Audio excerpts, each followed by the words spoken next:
আমরা ৪ বন্ধু মিলে প্ল্যান করে ফেললাম একটা মিনি ট্যুরের। যেমন ভাবনা তেমন কাজ। ব্যাগপত্র গুছিয়ে আমরা ৪ জন চেপে বসলাম একটা অটোতে।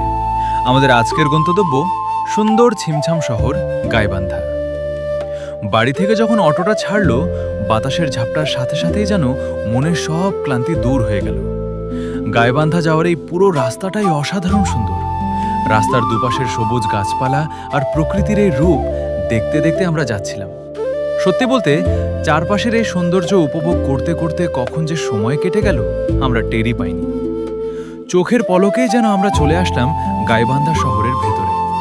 শহরটার ব্যস্ততা আর চারপাশের পরিবেশ দেখতে দেখতে আমাদের অটো এসে থামলো একদম গাইবান্ধা রেল স্টেশনের সামনে। আমাদের মূল পরিকল্পনা কিন্তু ট্রেনকে ঘিরেই।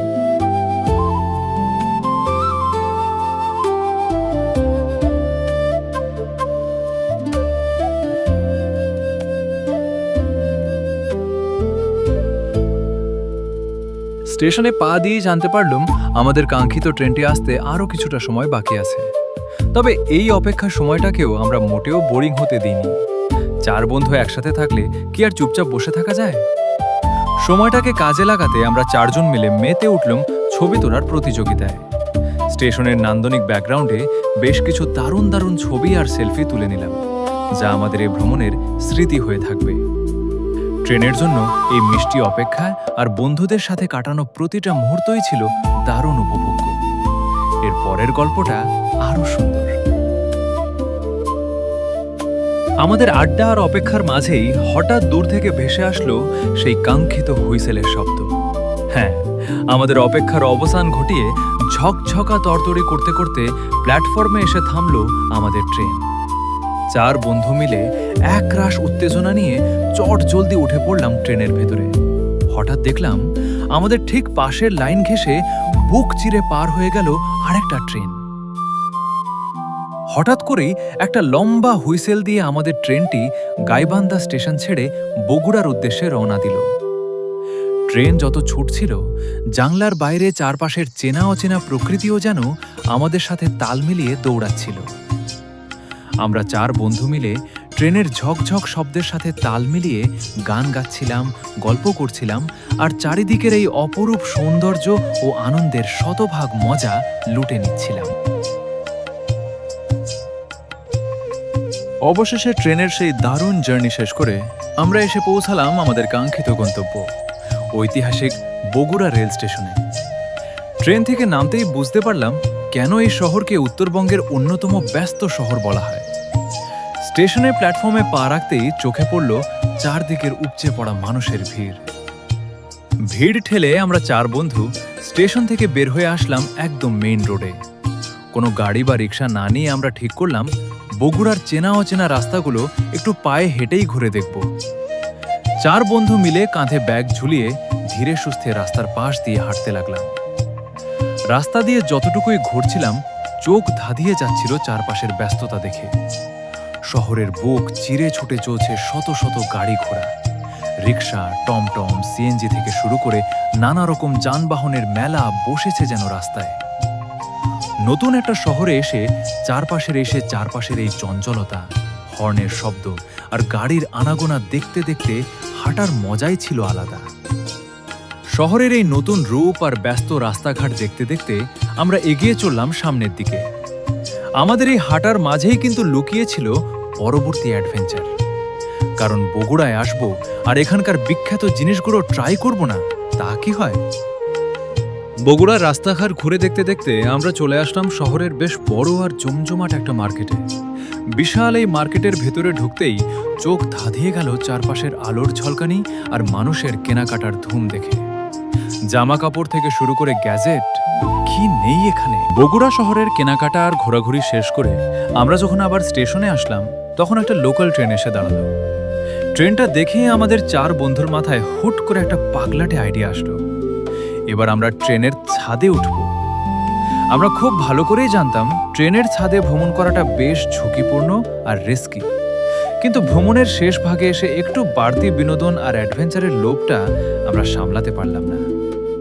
সবাই মিলে বেশ সাবধানে আর সাবলীলভাবে উঠে পড়লাম ট্রেনের ছাদে।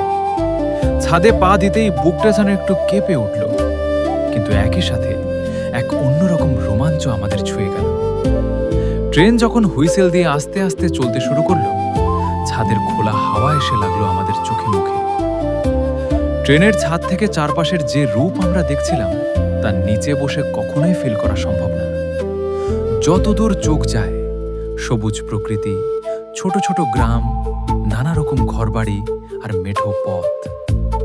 ছাদ থেকে চারপাশের এই অপরূপ সৌন্দর্য দেখতে দেখতে আমরা এগিয়ে যাচ্ছিলাম।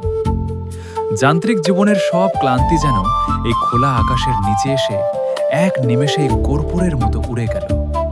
নিচে সিটে বসে তো কতবারই প্রকৃতি দেখেছি, কিন্তু এবার আমরা চেয়েছিলাম একটু অন্যরকম রোমাঞ্চ। তাই সব ভয় আর দ্বিধা পেছনে ফেলে আমরা 4 বন্ধু চলে আসলাম একদম ট্রেনের ছাদে। ট্রেনটা যখন একটা ঝাঁকুনি দিয়ে চলতে শুরু করলো, সত্যি বলছি বুকের ভেতর একটা অন্যরকম কাঁপন ধরেছিল। কিন্তু সেই ভয়ের ওপর জয়ী হলো এক অদ্ভুত স্বাধীনতার আনন্দ। ছাদে বসার ঠিক পর মুহূর্তেই আমাদের চোখ জুড়িয়ে গেল। চারদিকের প্রকৃতি যেন তার রূপের পুরো ডালি সাজিয়ে আমাদের স্বাগত জানালো। মাথার ওপরে কোনো ছাদ নেই, চারদিকে কোনো দেয়াল নেই, শুধু এক বিশাল নীল আকাশ আর আমাদের ছুঁয়ে যাওয়া এক ঝলক বুনো বাতাস।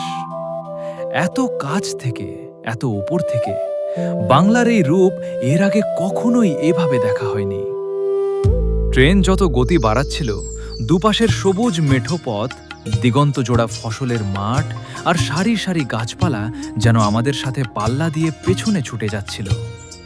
ছাদ থেকে দেখতে পাচ্ছিলাম ছোট ছোট গ্রাম, দূর থেকে আমাদের দিকে হাত নাড়ানো গ্রামীণ শিশু কিশোর আর নানা রকম টিনের চালের ঘরবাড়ি। এক একটা দৃশ্য পার হচ্ছিল আর মনে হচ্ছিল আমরা কোনো এক জীবন্ত ক্যানভাসের ভেতর দিয়ে ছুটে চলছি। বাতাসের গতি এত বেশি ছিল যে চোখ মেলতে কষ্ট হচ্ছিল, কিন্তু চারপাশের এই নান্দনিক সৌন্দর্য দেখার লোভ আমরা সামলাতে পারছিলাম না।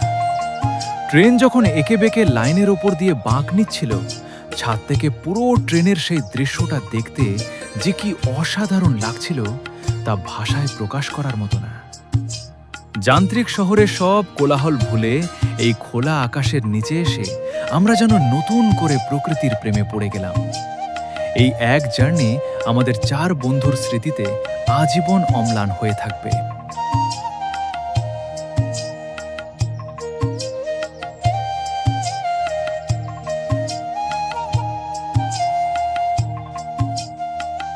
প্রকৃতির এই নান্দনিক রূপ উপভোগ করতে করতে হাসি ঠাট্টা আর আড্ডার মাঝেই আমাদের ট্রেন আবার ফিরে আসলো চেনা শহর গাইবান্ধায়।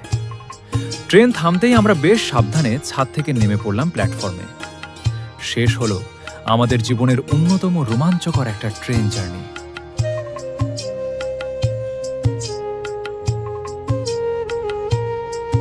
অটো যত বাড়ির কাছাকাছি আসছিল, মনের ভেতর জমা হচ্ছিল সারাদিনের এই সুন্দর স্মৃতিগুলো।